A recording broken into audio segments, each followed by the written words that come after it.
வணக்கம் சார். வணக்கங்க. சமீபத்தில தென் மாவட்டங்கள்ல பார்த்தீங்கன்னா, குறிப்பா கன்னியாகுமரி மாவட்டத்தில சபரிவர்மன் என்ற ஒரு இளைஞர் வந்துட்டு சிறையில் அடைக்கப்பட்டு மரணம் அடைஞ்சிருக்கிறதா தகவல் இருந்துட்டு இருக்கே. இதோட பின்னணி என்ன சார்? சார் சபரிவர்மன் ஒரு மாற்றுத்திறனாளிங்க. ம். அவரு ஒரு சின்ன பொட்டி கடை வச்சிருக்காரு. அங்க குட்கா வச்சிருந்ததா சொல்லி தென்தாமரைக்குளம் போலீஸ் ஸ்டேஷன்லேருந்து 9ஆம் தேதி அன்னைக்கு அவர அழைச்சிட்டு போய் அரெஸ்ட் பண்றாங்க. 10ஆம் தேதி அவங்க கஸ்டடியில வச்சிருக்காங்க. அவங்க சொந்தக்காரங்கலாம் போய் பார்க்குறாங்க. அப்போ அவர் நல்லா தான் இருக்காரு. அதுக்கப்புறம் நாகர்கோவில் ஜெயில்ல கொண்டு போய் அவர மேஜிஸ்ட்ரேட்ட ஆஜர்படுத்தி நாகர்கோவில் ஜெயில்ல கொண்டு போய் அவர அடைக்கிறாங்க. இப்ப இவர நாகர்கோவில் ஜெயில்ல அடைக்கிறதுக்கு முன்னாடி ம். ஒரு டாக்டர்கிட்ட சர்டிபிகேட் வாங்கியிருப்பாங்க. இவரு உடல்நலம் நல்லா இருக்கு அப்படின்னு சொல்லி. ம். அப்பதான் அவரை ஜெயில்ல அடைக்க முடியும். அப்பதான் சட்டம் அதான் சட்டம் அனுமதிக்குது. ம்.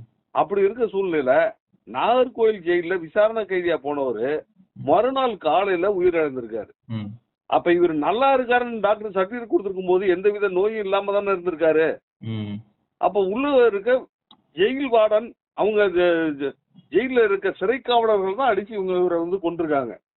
இந்த தகவல் வந்துட்டு பெரிதா வெளியில வரலையே சார். என்ன காரணமா இருக்கும் சார்? அவங்களோட உறவினர்கள் வந்து ஆர்ப்பாட்டத்தில் ஈடுபட்டிருக்காங்க. உடனடியா போலீசாரும் பேச்சுவார்த்தை நடத்தி அவங்கள ஆர்ப்பாட்டத்தையும் கைவிட்டிருக்காங்களே. எப்படி சார் பாக்குறது? உறவினர்கள் அவங்க ஆர்ப்பாட்டம் பண்றாங்க. ம்.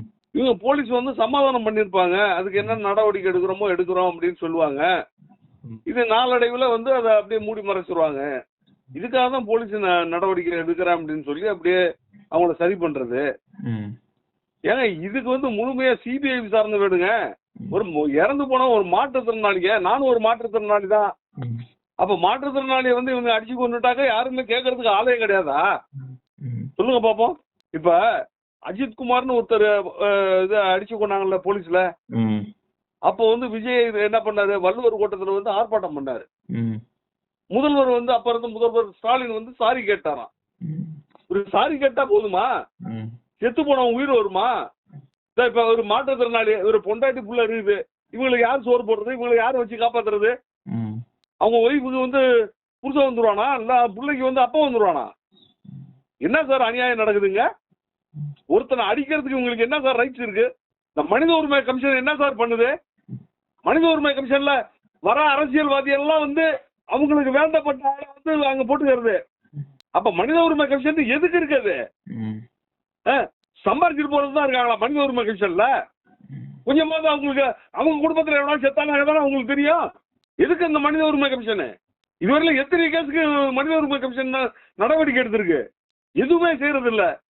என்ன சார் ஒரு மனுஷனை அடிக்கிறதுக்கு யாருக்கு சார் ரைட்ஸ் இருக்கு?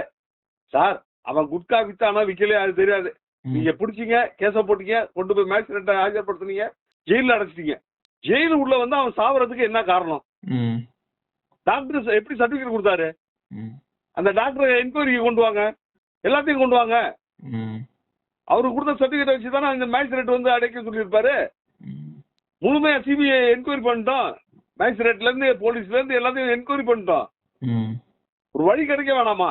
நாங்க தூய்மையான ஆட்சி கொடுப்போம்னு சொல்லியிருக்காரு விஜய். இப்ப பாருங்க, இதுக்கு என்ன சொல்ல போறாரு பதில்? அவரு மனுஷன் தானே சார் அவன்? செத்து போனவன் யாரு சார் அவன்? அவனே உடம்பு முடியாத ஒரு மாற்றுத்திறனாளி. அவனை அடிச்சு கொள்றான்னா அந்த படுபவங்க என்ன பண்ணுவாங்க? இவன் குடும்பம் விளங்குமா அவனுக்கு? அடிக்கிறதுக்கு என்ன ரைட்ஸ் இருக்கு இவனுக்கு? உடனடியா இதுக்கு தமிழக முதல்வர் விஜய் நடவடிக்கை எடுக்கணுங்க. எடுத்து அவங்களை முதல் சஸ்பெண்ட் பண்ண சொல்லுங்க. அதுக்கப்புறம் விசாரணை பண்ண சொல்லுங்க. சிபிஐ விசாரணை கொண்டாட சொல்லுங்க. சிபிசிஐடி விசாரணைனா இங்க இருக்க போலீஸ் தான் அங்கேயே இருக்காங்க ஸ்டேட் கவர்மெண்ட்ல.